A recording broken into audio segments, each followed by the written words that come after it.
저를 모르시는 분이 있습니까? 좀 한 2달 정도 지났기 때문에 좀 아시죠?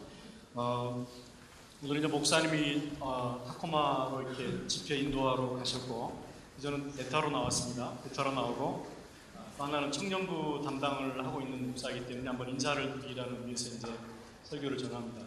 베타로 나오는 사람이 최악의 경우는 병살타를 치는 것 아닙니까? 병살타는 자기뿐만 아니라 또 다른 사람도 죽는 거잖아요. 저 또한 죽고 성도들마저도 죽게 만들면 안 되죠. 목사님한테 야단 맞겠죠, 그러면. 어쨌든 목사님께서 기도 좀 많이 해주시고, 저 앞좌석에 앉으니까요, 물론 지금 다 라이브로 이렇게 찬양 듣고 하는데 가슴이 너무 쿵쾅거려가지고 막 긴장이 엄청 많이 되더라고요.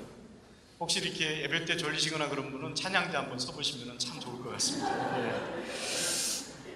자, 예루살렘 교회라는 제목으로 하나님 말씀 함께 나누도록 하겠습니다. 사진 한번 보여주시면, 네, 저기 사진이 이제 프랑스에 있는 광야 박물관이라고 하는데, 그것은 이제 순교자들의 기념하는 박물관입니다. 루이 14세 때 랑트 칙령을 발표해가지고 예배를 못 드리게 하는 개신교들을 핍박하는 것이었죠. 그것이 한 100년 정도 계속 진행이 되었고, 그래서 이제 목사인 경우는 사형을 집행을 했었고, 그리고 여자는 종신형을 취하고 그냥 일반 성도 남자는 노예선으로 끌려가서 그런 거진 고난을 다 받았다고 합니다. 아이들은 또 수도원으로 끌려갔다고 하죠. 자, 그런데 거기 보면은 이제 저기 안에 갤리선이라고 노예무역선이 있어요. 노예선이 있는데, 노예선 안에 보니까 어떤 여자가 글을 써놓은 것이 있는데, 어떻게 글을 써놨냐면은 이렇게 써놨습니다. 만약에 이제 노예선으로 끌려가게 되면은 5사람이 한 노를 계속 젓도록 되어 있고, 발은 완전히 사슬에 묶여 있습니다. 끝까지 이렇게 묶여 있고 죽을 때까지 벗어나지 못하고 그 노를 저어야만 한다고 그래요. 그런 형벌을 받는다고 합니다. 자, 그런데 거기에 어떤 글을 써놨는데 이런 글을 써놨습니다. 나를 맨 사슬은 그리스도의 사랑의 사슬입니다. 이렇게 썼습니다. 나를 맨 사슬은 그리스도의 사랑의 사슬입니다. 이런 글을 썼습니다. 그 사람은 19년, 19살 때 잡혀가가지고 38년 동안 거기 발이 묶인 상태에서 이 노를 저었던 사람입니다. 그런데 그가 거기다 남긴 것은 나를 메웠던 이 사슬이 그리스도의 사랑의 사슬입니다. 이 고백을 써놨다고 합니다. 성도님들 이해가 되십니까? 이해가 안 되죠? 어떻게 그럴 수가 있을까요? 하나님을 섬기다가 오히려 하나님께 영광을 받고 오히려 존귀하게 칭찬을 받아야 할 그런 나이에 일평생을 38년, 40년 동안을 쇠사슬에 묶여서 배만 저었는데 자기를 묶었던 그 사슬이 하나님의 사랑 사슬입니다. 이런 고백을 했습니다. 만약에 내가 천주교로 개종하겠다라고 하면 당장 풀려나는데요. 그 한마디만 하면 풀려나는데 주님을 배신할 수 없다 이렇게 해가지고 끝까지 40년, 38년 동안에 노를 젓고, 그런데 자기를 메웠던 사슬을 하나님의 사랑의 사슬이다 이렇게 고백을 했습니다. 자, 그래서 고난이라고 하는 것을 하나님 편에서 깊이 있게 체험하면 어쩔 때는 정말 하나님의 채찍이고 하나님의 사랑이고 이것을 느낄 때가 있습니다. 저는 좀 어느 정도 알 것 같아요. 하나님의 사랑의 사슬이다. 나를 자유치 못하게 하고 억울하게 만들고 분노하게 만들고 고통스럽게 만들었던 그 환경이 지금 포근한 하나님의 품처럼 느껴졌다. 우리가 알 수 없는 고난을 당합니다. 우리가 많은 사람들이 왜 그런 알 수 없는 고난을 끝까지 감내하면서 감당하는 것입니까? 베드로전서 1장 7절 거기 보면 이런 말씀이 있습니다. 너희 믿음의 확실함은 불로 연단하여도 없어질 금보다 더 귀하여 예수 그리스도께서 나타나실 때 칭찬과 영광과 존귀를 얻게 할 것이니라. 우리가 불로 연단해질 없을 금보다 더 귀하잖아요. 그 믿음이라고 하는 것은, 금이라고 하는 건 단단하지만 금도 없어지죠. 그러나 그 믿음은 없어지지 않죠. 그런데 그 믿음이 나중에 하나님 앞에 섰을 때 칭찬과 영광과 존귀를 얻게 된다는 겁니다. 그러한 것을 생각하면서 묵묵하게 하나님 앞에 인도하는 하나님의 품이구나 이렇게 생각을 합니다. 개인적으로도 우리가 이런 고난이 있을 때 그 고난을, 정말 힘든 고난을 하나님의 사랑의 사슬이다 이렇게 느껴질 때가 있다면 그 감동이 밀려오는 것입니다. 그런데 여러분, 개인뿐만 아니라 공동체에도 이런 고난이 있습니다. 그래서 마찬가지로 공동체도 이런 고난을 받고 하나님 앞에 그 공동체가 칭찬과 존귀와 영광을 받게 하기를 원하시는 겁니다. 오늘 저는 예루살렘 교회를 다루기를 원합니다. 우리가 알고 있는 예루살렘 교회지만 오늘 본문에서 고난을 극복하는 모습을 통해서 우리에게 주시는 교훈을 살펴보려고 합니다. 예루살렘 교회의 그 고난이 무엇인지 우리가 내용을 살피며 어떻게 대처했는가를 살피면서 그 교훈을 살펴보려고 합니다.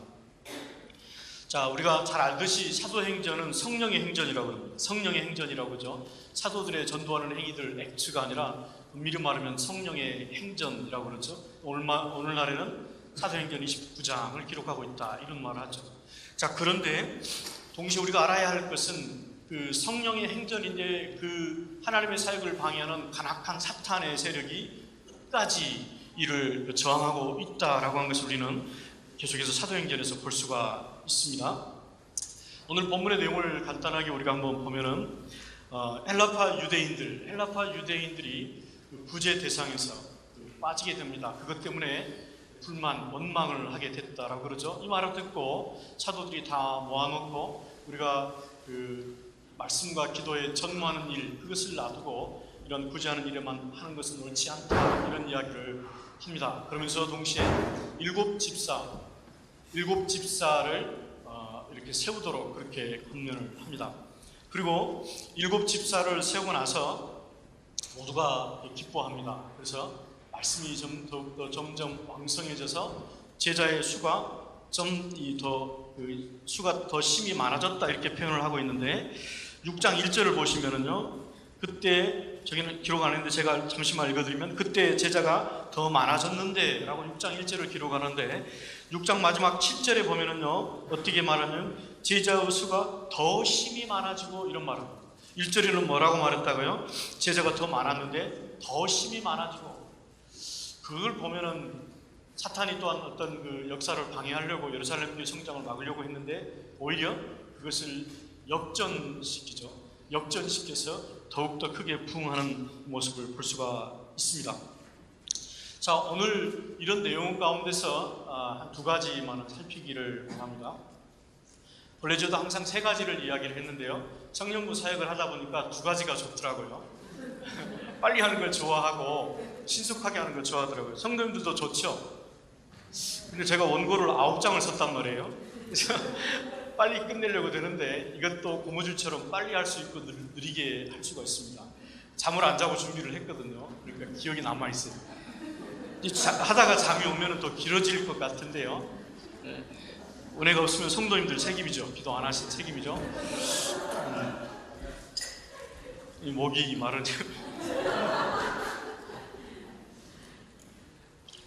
기대하셔도 좋습니다. 오늘 이런 사도행전의 예루살렘 교회에서 이 고난을 극복하면서 우리에게 주어진 두 가지 교훈이 있는데, 그 측면은 리더들을 통해서 배우는 것하고 하나는 그 성도들을 통해서 배우는 두 가지 측면이 있어요. 먼저는 그 리더들을 통해서 배우는 건데, 진실하고 사랑이 많은 리더십을 우리가 볼 수 있습니다. 진실하고 사랑이 많다. 진실한 측면도 있고 사랑이 풍성한 측면이 있더라. 이 문제를 해결하면서 그것을 볼 수가 있는데, 성도님들 어디 찾아보십니까? 보이십니까? 사도행전 6장 2절에서 3절 우리 다 같이 한번 읽어보겠습니다. 시작. 12사도가 모든 제사를 불러 이르되 우리가 하나님의 말씀을 제쳐먹고 접대를 일삼는 것이 마땅하지 아니하니, 형제들아 너희 가운데서 성령과 지혜가 충만하여 칭찬받는 사람 7을 택하라. 우리가 그 일을 그들에게 맡기고. 성도님들이 기도를 많이 하고 예배를해서 많이 기도하잖아요. 그러면은 그 단혜선 목사님들이 어떻게 그 본문에서 이 말씀을 말할 수 있지? 그런 역사들이 일어납니다. 그러니까 어떻게 저런 신통한 말씀을 말할 수 있지? 그게 성령의 역사예요. 이게 느껴집니다. 어제도 많이 졸리고 했는데 성도님들이 기도를 많이 하시는 것 같아요. 너무너무 괴로웠어요. 많이 목회자가 괴로울수록 성도들에게는 충만한 은혜가 임합니다. 양들은 목자의 눈물을 먹고 자랍니다. 목자의 그 뼈가 으스러지고 고통스러운 그런 묵상을 통해서 생명의 말씀을 느끼는 겁니다. 저는 괴롭지만 성도님들은 유익이 됩니다. 기도를 많이 해주셔야 되는 겁니다. 이 내용에서 리더십들의 그 진실함을 볼 수가 있고, 또 하나는 사랑이 충만한 모습을 볼 수 있습니다. 보이십니까? 그게 보이십니까? 어딘지? 잘 안 보이죠? 그러니까 이 충만한 이 기도를 하고 성경도 해주면 그게 보인다니까. 처음에 보면 안 보여요. 저도 똑같아요. 이거 한 5, 60번 계속 읽었던 거. 읽으면은 이게 딱 떠오르는 거 있죠. 그 영감이라고 하는 게 떠올라요. 그런데 영감이 안 떠오르잖아요. 그러면은 책을 참고를 하고 주석을 아무리 참고해도요, 안 나와요. 그런데 영감이 떠오르면 1시간 이내에 설교를 끝낼 수 있습니다. 그걸 느낌이 오거든요. 그거 알아요, 성도님들? 모르시죠? 목회자들 통탄해하는 것이, 감탄하는 것이 있거든요. 자, 거기 보면은요, 초대교회는 구성이 보면 히브리파 유대인하고 헬라파 유대인으로 구성이 되어 있어요. 히브리파 유대인이라고 한다면 팔레스틴 지역을 전혀 떠나지 않았던 사람들을, 거기서 쭉 살았던 사람들을 히브리파 유대인이라고 해요. 그럼 헬라파 유대인들이라고 하는 말은 그 포로로 귀환했다가 헬라 지역에서 살고 있다가 거기서 헬라어를 사용하고 그리스어를 사용하고 이렇게 돌아와서 편입한 사람을 헬라파 유대인 이렇게 이야기를 합니다. 그래서 보면 거기에 구성원의 대부분의 다수는 그러면 누구겠습니까? 히브리파 유대인이라고 하는 거죠. 히브리파 유대인들이 많고 헬라파 유대인들이 소수를 차지하고 있는 그런 상황입니다. 자, 그런데 그때 어떤 문제가 발생하냐면 자기의 과부들이 매일의 구제에서 빠지는 일이 발생했다, 이런 말이에요. 구제에서 빠지는 일이 발생했다라고 하는 말이 어떻게 번역이 되냐면요, NIVA는 NASB 같은 경우는 음식을 배분한 그 일에서 빠졌다. 예전에는 공개라고 하는 단어를 썼는데 어렵죠. 음식을 나누는 일에서 빠졌다는 거예요. 그러면 그것이 어디에서 나오는 말이냐면 사도행전 4장 35절을 보면 이런 말이 있어요. 사도들의 발 앞에 두매 그들이 각 사람의 필요를 따라 나누어 줌이라, 이렇게 이야기를 하고 있죠. 그래서 유무상통했어요. 있는 자나 없는 자나 모두 통용하고 음식도 같이 나눠 먹고, 그래서 음식도 같이 나눠 먹고, 그러면 그때 당시에 예루살렘 교회 성도들은 몇 명쯤 됐을 것 같아요? 베드로가 막 5,000명, 3,000명 이렇게 하면 최소한 10,000명은 됐다는 거죠. 우리 성도들에게도 식사를 배분할 때 누구한테 안 갈 수가 있죠. 그런 실수 있잖아요. 그러나 10,000명 정도 됐다라고 하면 실수할 수도 있는 것 아닙니까? 또 하나, 정말 그러면 행정상의 실수인가? 행정상의 실수, 또 어떤 경우가 있겠습니까? 의도적인 실수가 있겠죠. 다시 말하면 히브리파 유대인 가운데 딱 저 사람 싫다. 그래서 이제 가장 불쌍한 헬라파 과부를 뺐다는 거죠. 그래서 헬라파 과부들이 서럽다는 거죠. 너는 많이 좀 몸도 세약하고 그것도 힘든데 우리에게 먹을 것까지 안 주고 이렇게 우리 대상에서 뺐다. 얼마나 서럽겠어요. 그래서 거기 보니까 히브리파 사람을 원망하는 일이 발생하게 됩니다. 자, 거기 원망하다라고 하는 단어가 헬라어로 보면 고고스무스라고 하는 거예요. 고고스무스라고 하는 헬라어 단어는 수근수근하다. 수근수근하다. 우리 교회는 수근수근하는 일 없습니까? 찔려서 답변을 안 하십니까? 그렇죠. 찔려야 됩니다. 수근수근하는 일이 있을 수밖에 없습니다. 왜냐하면 완벽한 사람이 아니기 때문에 그렇고, 아무리 목회자라도 완벽한 사람이 아니기 때문에 불평이 나올 수 있잖아요.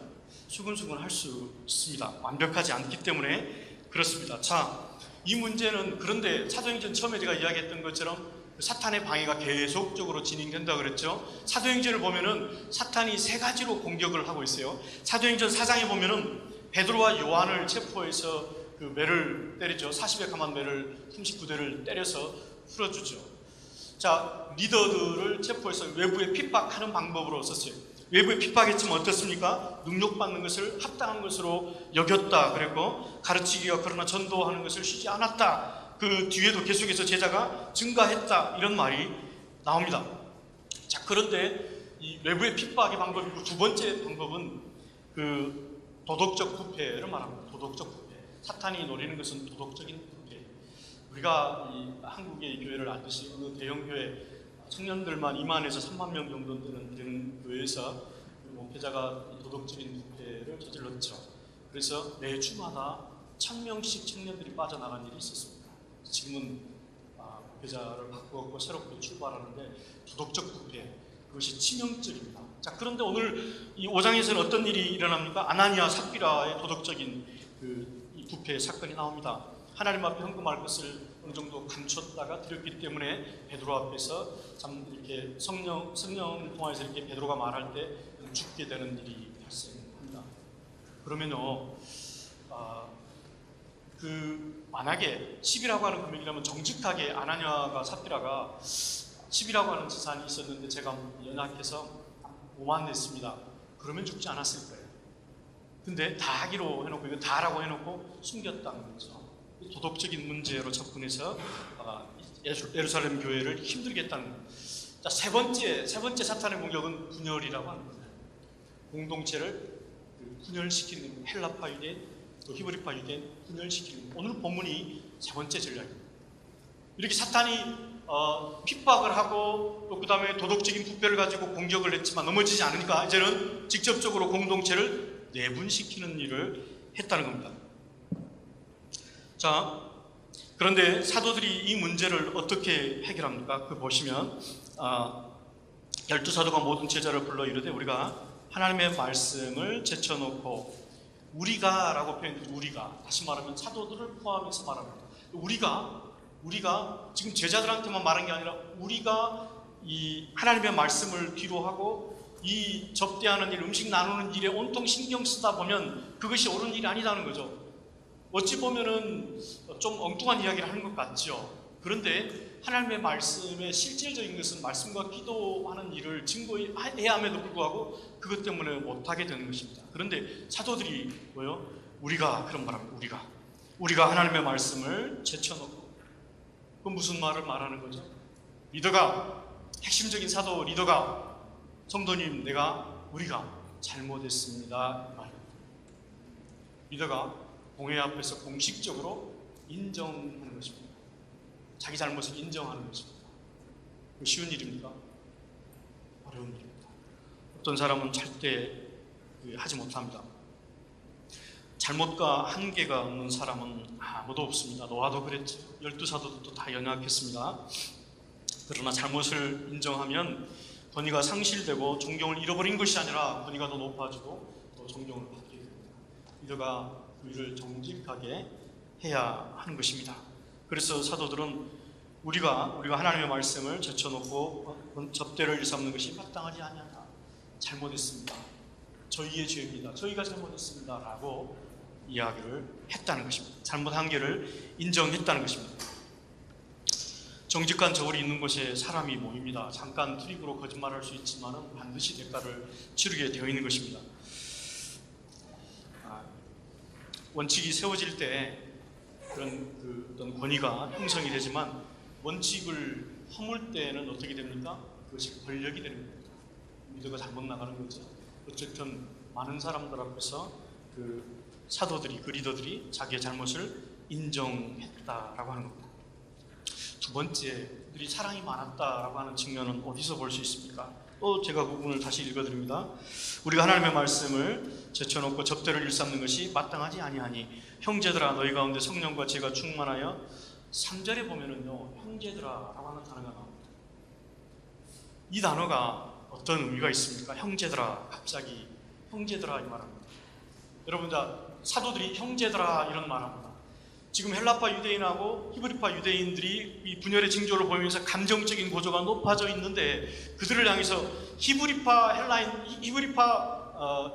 유대인들아 또는 헬라파 유대인들아 하면서 너희들이 그러면 아니 된다 이렇게 이야기하는 것이 아니라 뭐라고 말합니까? 형제들아 이렇게 말합니다. 그게 무슨 말입니까?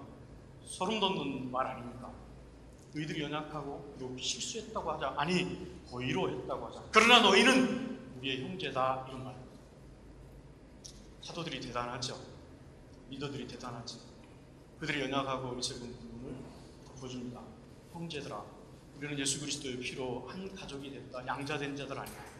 형제가 되고 자매가 된 사람들이 아니야. 그 문제로 분열할 수 있느냐? 아니다. 우리는 형제다, 형제들아, 이 말을 먼저 합니다. 그래서 뒤에 처방을 합니다. 이것이 대단히 중요합니다.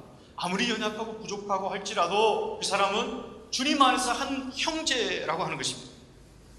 디바인 원스죠. 그 말이 보배로운 피로 얻어진 우리 형제다. 혈육만계보다 더 소중한 뉴 패밀리다는 거죠. 예수님이 이 땅에 우리에게 가져다 준 선물이 바로 뉴 패밀리, 뉴 가족, 형제 자매를 맺어준 것 아닙니까? 사탄은 계속해서 구성원들을 분열시킵니다. 그래서 문제를 더 크게 만들어 가려고 하는 것입니다. 그래서 구제에 배제되는 일을 만들어 가지고 얼마나 그것이 감정이 상하겠습니까? 그래서 균열되게 만들려고 헬라파하고 히브리파가 갈라지게 하는 균열을 했는데, 그러나 사도들이 그것을 정면 승부를 하고 그 본질적인 문제를 깨닫는 겁니다. 이들이 우리를 분열시키려고 하는구나. 아니다. 우리는 형제다. 성도님들, 우리가 아무리 연약하고 실수가 있고 그럴지라도 우리는 형제들입니다. 그 사실을 잊지 말아야 합니다. 리더는 그것을 분명하게 하고 있다는 것입니다. 그러면서 7 집사를 세우고 우리는 기도하는 일과 말씀 전하는 일을 우리가 전념하겠다, 이런 말을 합니다. 사도들은 그렇게 연약한 성도들을 사랑했습니다. 헬라파 과부들의 아픔을 더욱더 크게 생각해줬고 그들을 형제로 동일하게 품어줬습니다. 불변의 진리라고 하는 것은 정말로 모두가 형제라고 합니다. 얼마나 교회에서 통쾌한 일 아닙니까? 여러분, 통쾌하지 않습니까? 리더가 정말 그 일순간에 그것을 잠재워버리지 않아요. 형제라고 인정하잖아요. 멋있습니다. 이런 일들이 우리 교회도 많이 일어나기를 원합니다. 우리가 그 사도들이 우리가 말씀 전하는 일, 기도하는 일에 전무하겠다 그랬습니다. 근데 말씀이 빠진 기도는요, 기복 기도밖에 되지 않아요. 그래서 말씀을 배워야 돼요. 또 기도가 빠진 말씀은 능력이 없어요. 말씀과 기도. 그래서 사도들은 볼 때 본질적으로는요, 겉에 드러나는 문제가 아니라는 거죠. 이것이 뭘까? 우리가 그 사랑은 허다한 죄를 덮는이라고 하는 하나님의 생명의 말씀, 그것이 풍성했다면 이렇게까지 되지 않았을까? 본질적인 것은 지금 우리를 분열시키려고 하는 사탄의 계략이다. 그것을 알았던 것입니다. 자, 또 교회가 고난을 극복하는 과정에서 우리에게 주는 교훈이 무엇입니까? 성도들에게 있어서는 가족 공동체를 이루려고 하는 열심이 있었다는 거예요. 성도들이 가족 공동체를 이루려고 하는 모습들이 보여졌다는 것입니다. 거기에 5절을 한번 같이 읽어볼까요? 5절 한번 같이 읽겠습니다. 시작. 온 무리가 이 말을 기뻐하여 믿음과 성령이 충만한 사람 스데반과 또 빌립과 프로고로와 니가노르와 디몬과 가메나와 유대교에 입교했던 안디옥 사람 니골라를 택하여. 이 구절에서 성도들이 가족 공동체를 이루고자 하는 간절함이 있는데 보이십니까? 사람 이름만 있는데 어떻게 거기서 가족 공동체를 이루려고 하는 모습을 찾을 수 있습니까? 안 보이더라고요. 저도요. 계속 찾았습니다. 계속 읽다 보니까 보이더라고요. 한번 저만 보지 마시고 한번 성경 봐보세요. 보이십니까? 거기에 가족 공동체를 이루고자 하는 모습이 있더라고요. 거기를 보면은요, 지금 보니까 사도들이 뭐라고 했죠? 성령과 지혜가 충만한 칭찬받는 사람 7을 택하라, 그렇게 맡겼어요. 그들에게 위임했다는 거죠. 맡겼다는 거예요. 자, 그러니까 온 무리가 이 말을 기뻐하여 믿음과 성령 충만한 사람 스데반과 이렇게 해서 그들을 5절 후반에 보면 택했다, 이런 말이 나옵니다. 그 사람들을 7사람을 뽑았다는 말이에요.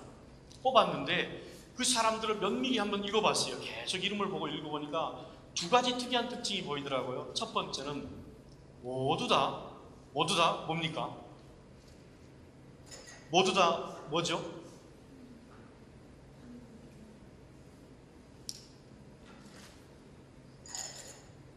그 7사람을 뽑았는데 그 6명이 모두 헬라파 사람들이었어요.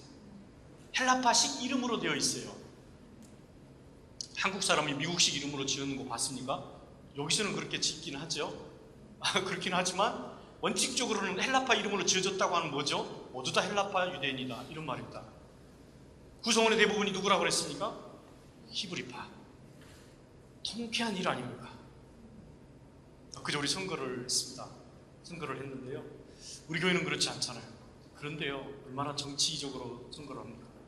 만약에 거기에 정치를 좋아한다면은 7명이라고 한다면 6명은 히브리파 사람을 세워놓고 1명은 모양새를 갖추기 위해서 헬라파 사람을 뽑아야 맞습니다. 이 사람들은 기득권을 주어지잖아요. 리더로 세우잖아요. 또 맛있는 것도 많이 먹고 또 이렇게 책임지는 자리에 있잖아요. 그런데 모두 거기 보니까 6명은 모두 헬라식 이름으로 되어 있는 헬라파 유대인. 모든 사람들이 대부분이 3분의 2 이상이 히브리파 유대인임에도 불구하고 집사로 뽑아라고 할 때 그 뽑힌 사람이 헬라파 유대인이었단 말이에요. 그러면 히브리파 모든 사람들이 모든 표를 올인해가지고 헬라파 사람을 뽑았다는 말이에요. 얼마나 멋진 일입니까? 가족의식을 가진 거예요. 남이 아니다는 거예요. 얼마나 구제에서 배제돼가지고 얼마나 과부들이 힘들었을까. 우리 가족이었는데 얼마나 서운했을까. 그러니까 그럼 왜 헬라파 사람들을 뽑죠?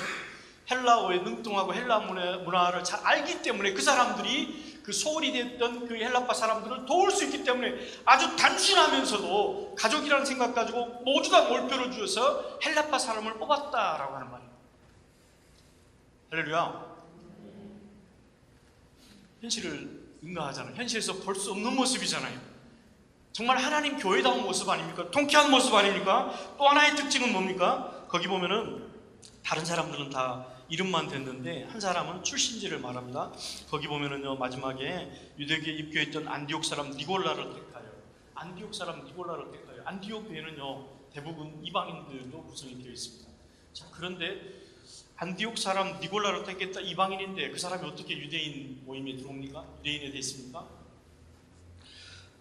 그때 당시에 개종을 하는 거죠. 유대인으로 인정되는 개종을 하는데 세 가지를 합니다. 세례를 받으면, 또 하나는 음식법, 철저한 음식법을 따르면, 또 하나는 할례를 받으면 유대인으로 인정해 줍니다. 그래서 니골라라고 하는 사람은 헬라파 유대인이 아니라 이방인 유대인입니다. 5명 중에서 6명은 헬라파 사람이고 1명은 이방인 유대인입니다. 왜 이방인 유대인을 뽑았습니까? 우리가 또다시 반복하지 말자, 실수하지 말자. 헬라파 사람들이 소홀히 됐지 않느냐, 이번에 또 실수하지 말자. 그러니까 이번에 뽑을 때 이방인 유대인도 뽑자, 이런 생각입니다. 성도들은 모든 사람들이 출신이 다르고 또 히브리파가 헬라파든 간에 온 가족으로 생각했어요. 가슴 아파했던 거예요. 가슴 아파. 그것을 우리를 그렇게 비난했다고 생각한 것이 아니라 가족인 너희들이 오해를 했구나, 미안하다 하면서 그렇게 리더를 다 뽑았던 거예요. 이것이 가족 공동체 의식이라고 하는 거예요. 여러분, 바울이 사도행전에서 정오의 태양을 보고 부활하신 주님을 보고 꼬꾸라져서 예수를 주고 고백했죠. 그것이요, 이게 쌓여서 된 거예요. 단 한순간에 된 것이 아니에요. 어떤 일들이 있었습니까? 사도행전 7장에 보면은 스데반 집사가 순교하는 과정이 그려지고 있죠. 순교하는 과정 가운데 스데반 집사가 뭐라고 말합니까? 저들의 죄를 용서해 달라고 하는 겁니다. 그리고 자기 발 앞에서 꼬꾸라져 죽는 것을 보는 것입니다. 그리고 사도행전 이제 9장에 와서 주님께서 아나니아를 통해서 그 사울을 만나게 하죠. 그 사울이, 아나니아가 그 사울을 가서 만나는데 아나니아가 뭐라고 말합니까? 형제여, 이런 말합니다. 아까 말했던 형제여, 이렇게 말합니다. 누구를요? 자기들을 핍박하고 체포하고 투옥하고 죽였던 그 사람을 향해서 형제여, 이런 말. 그런 과정이 있었습니다.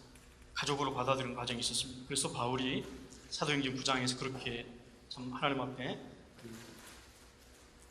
인정하고 그를 주님 앞에 나왔던 것을 볼 수가 있습니다.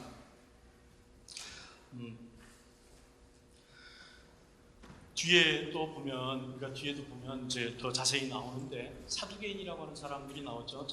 저 뒤에 보면은 이런 말들 제가 읽습니다. 허다한 제사장의 무리도 이 도에 복종하니라. 제사장은 대부분 사두개인입니다. 사두개인들은 예수님과 대처했던 사람이고 예수님을 죽였던 사람이에요. 그런데 예수님을 죽였던 그 사두개인들이 어떻게 해요? 그 도를, 기독교를 인정했다라고 하는 거예요. 자기들이 개종을 했다는 거예요. 받아들였다는 거예요. 어떤 그런 일이 벌어집니까? 이 교회가, 이 정말 예루살렘 교회가 너무 멋지다라고 하는 거예요.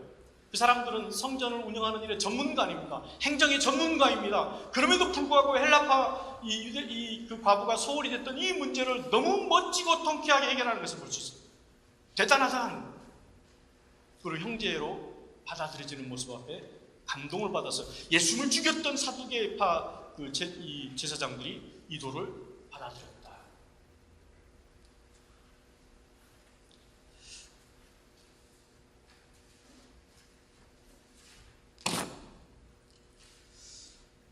그 결과 어떤 일이 벌어집니까? 하나님의 말씀이 점점 왕성하여 또 제자의 수가 더 심히 많아졌고 또 제사장의 무리도 이 도에 복종했다, 이런 말을 합니다.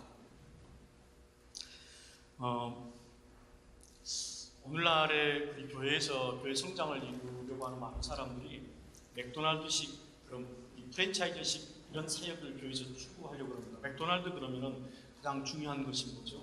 빨라야 된다라고 하는 건 아닙니다. 빨리 사람들에게 음식을 마련해주고 그리고 어떻게 하든지 간에 효율적이어야 되고 또 모든 레시피가 정형화되어야 된다라고 하는 거죠. 그런 마케팅을 가지고 인테리어도 그렇게 하고 그래서 똑같게 합니다. 그렇게 해서 어쨌든 빨리빨리 넘어가야 됩니다. 그래서 이제 사람 많이 오게 만드는 거죠. 그것이 교회에 보면은 이런 걸 일명 말할 때 패스트 처치라 그래요. 교회들이 부흥을 주장하는 사람들이 부흥론을 주장하는 사람들이 이와 같이 맥도날드식의 패스트 처치 부흥을 추구하고자 하는 것입니다. 옳지 않습니다. 하나님은 결코 속도에 관심을 갖지 않는 분입니다. 우리가 가족 공동체를 만드는 그 일을 소홀히 해서는 안 되겠죠. 가족 공동체를 만드는 데 중요한 것은 하나님 우리에게 안식을 주셨잖아요. 주일마다. 그 안식일 날 할 수만 있다면 끝나고 나서 많이 교제하고 엉덩이를 또 오랫동안 의자에 붙이고 이야기하시고 교제하고 차를 마셨으면 좋겠어요. 저는 우리 성도님들 잘 몰라요. 전때 와가지고 누구냐고 잘 물어본 사람도 없고요. 많이 서운할 때가 있어요.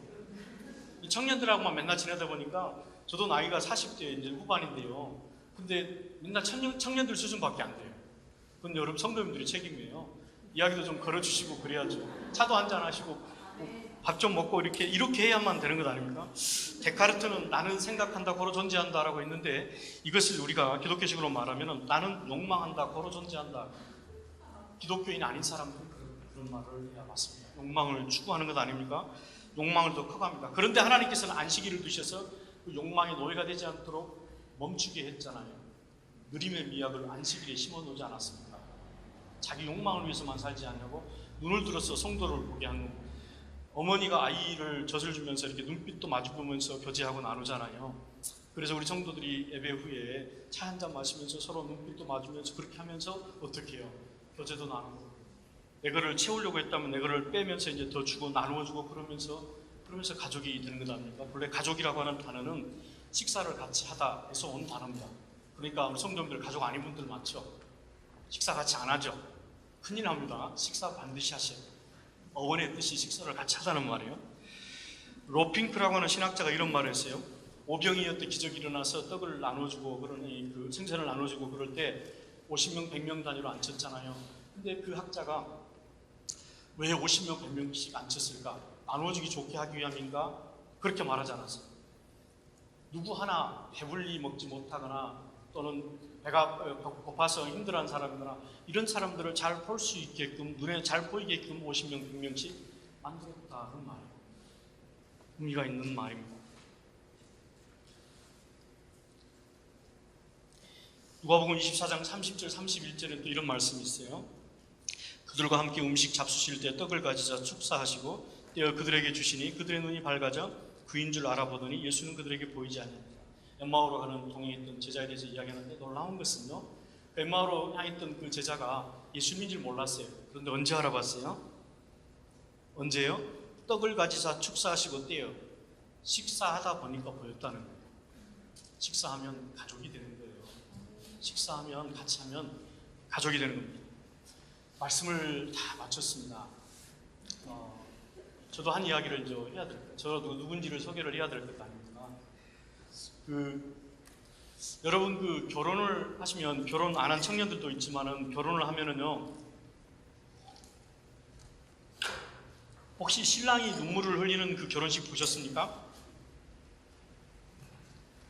신부가 눈물을 흘리는 것을 많이 보잖아요. 근데 신랑이 혹시 눈물을 흘리는 것을 본 사람이 있어요? 한번 손 들어보세요. 신랑이 눈물을 흘렸다는 것은 내가 좋아하는 수니와 결혼하지 못해가지고 그렇게 눈물을 흘렸을까요? 저는 결혼할 때 2000년에 결혼했는데 제가 많이 울었습니다. 왜 울었냐면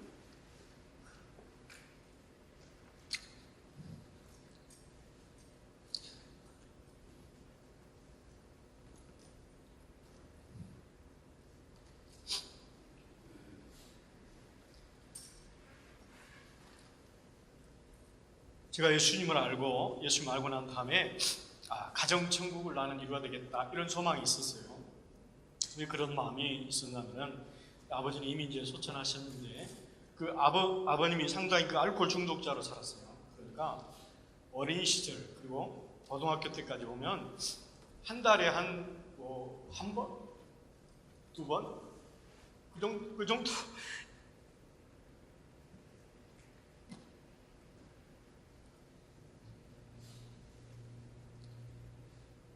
죄송합니다. 한두 번 빼고 거의 술을 드셨던 것 같아요. 그리고 아주 난장판이 힘들게 했고, 폐허가 된 상태에서 이렇게 이제 학교를 가고, 저는 공부를 잘해가지고 반장을 많이 했죠. 그렇지만은 많이 힘들었죠. 아버지의 그런 모습, 어머니의 고생하는 모습. 그러면서 리더 한 명이 중요하다. 리더 한 명이 한 사람이 중요하다. 뼈저리게 느꼈습니다. 그래서 집 밖에서 들판에서 살 때도 많았고, 예수님을 알고 난 다음에 상당히 가정이 하나님 앞에 천국이 되는 게 얼마나 소중한가 이것을 깊이 채웠습니다. 그러다가 그런 소망을 가지고 출발점이 이제 결혼을 잘해야겠다 했는데, 시카고에서 어학연수를 할 때 한 자매를 만났는데 이제 이야기를 들어보니까 상당히 부잣집 딸이더라고요. 생각해보니까 이거 영화 찍게 생겼다 이런 생각이 냈던 분이었어요. 지금 시간이 조금 길어지는데 이야기 여기서 그냥 끝낼까요? 좀만 더 할까요? 네, 죄송합니다. 그런데 이러다가 진짜 큰일 나겠다는 생각이 들어서 안 한다고, 나는 정말 싫다고 이제 이야기를 했는데 아내가 죽기 살기로 따라오더라고요. 거짓말 아니에요. 이렇게 하다가 왔는데 어쨌든 이제 마음을 받아들이기 시작했어요. 마음을 받아들이자마자 정말로요, 영화 같은 일이 많이 일어났어요. 조폭들을 파견하고요, 많이 힘들었어요. 또 핍박도 많이 받고, 또 아내도 많이 힘들어하고. 우리 목사님도 대구 출신이더라고요. 상당히 좀 그랬거든요. 왜냐하면 아내가 또 경상도고 저는 전라도 출신이에요. 무섭더라고. 경상도 말투만 들어도 어렵더라고요. 근데 목사님이 어쨌든 이미지를 바꿔주셨어요. 어쨌든 그리고 많이 힘들었어요. 그런데 수련회를 가면은 거기 찾아가지고 온통 수련을 다 힘들게 만들고, 교회 당회장실을 정복해가지고 이렇게 한 3일 동안 하고 많이 힘들었죠. 결국 결혼식장에 아무도 안 왔어요. 이렇게 신랑 측, 신부 측은 아무도 안 왔어요. 그래서 울었어요. 어떤 사람은, 속으로 사람들은 로미오 줄리의 그 사랑이 이루어졌기 때문이다, 감격의 눈물이구나, 천만의 말씀. 아니에요. 그래서 저는 우리 청년들한테 결혼의 문제 쉽게 이야기하잖아요. 결혼 문제를 잘 이야기하거든요. 그렇게 어렵게 결혼했어요. 그리고 17년이 지난 지금까지도 왕래가 없습니다. 그래서 장인 장모라는 말도 한 번도 못 해봤고 어렵습니다. 어쨌든 그래서 이제 캐나다에 왔는데 아내가 이제 글쎄요, 그게 마음의 병이 되는 것 같아요. 아이를 낳았는데 너는 우리 가족의 수치니까 죽어라 이렇게 해가지고 우울증 걸리고 그랬죠. 여기 와서 새 출발하러 왔는데 마음의 병이 심해져가지고 이제 허리, 그 다음에 이제 어지럼증까지 같이 오게 되는 겁니다. 그래서 그렇게 이제 하다가 심각해져서 이제 한국에서 치료를 받고 있습니다. 그것이 지금 3년이 들어갑니다. 그런 것이 참 가슴이 아파요. 그래서 그러고 있다가 저는 목회 생명이 끝났다 이런 생각을 했어요. 그래서 열심히 세컨잡을 일했어요. 세컨잡을 열심히 일하면서만 지냈어요. 하나님, 만약 아내가 이 목회 일을 포기하라면 저 포기하겠습니다. 왜요? 저는 가정을 지키겠습니다. 그래서 목회 내려놓고 목회자는 내려놨다고 생각했습니다. 그래서 밤마다 일을 하면서 하나님, 지금 제가 뭡니까? 이게 뭡니까? 지금 제가 이거 하려고 이렇게 온 것도 아니지 않습니까? 이렇게 기도하고 막막한 터널을 지나고 있었어요. 그러다가 어떤 분을 통해서 우리 교회에 만나게 됐고, 제가 금요일에 참 이상할 때 그 담임 목회 청빙을 많이 받았어요. 600명, 700명 되는 교회에서 담임 청빙 받았고요. 별거 아닌 것 같잖아요. 상당히 잘 나갔어요. 아내가 아프고 난 다음에는 별것이 아니더라고요. 성도님들, 남편분들 잘하세요. 정말 잘하셔야 돼요. 그래서 저는 사실 목회를 내려놨었습니다. 하나님, 정말 저 그냥 일을 할게요. 평신도로 살게요. 그런데 이제 교회 목사님 왔을 때 아내가 지금 많이 힘들어 있어서 못 돕니다. 그것도 받아줄 수 있습니까? 괜찮다. 그래서 제가 왔습니다. 그래서 우리 아내를 항상 데려오지 못한 이유가 거기 있습니다. 성도님, 생각나면 기도해 주십시오. 마지막 장면 한번 마지막 우리 같이 한번 읽어보겠습니다. 같이 글씨 있죠? 넘겨주세요. 마지막 장면. 예, 같이 한번 읽어보겠습니다. 시작. 교회는 큰 가정이고 가정은 작은 교회. 이 메시지가 남기를 원합니다.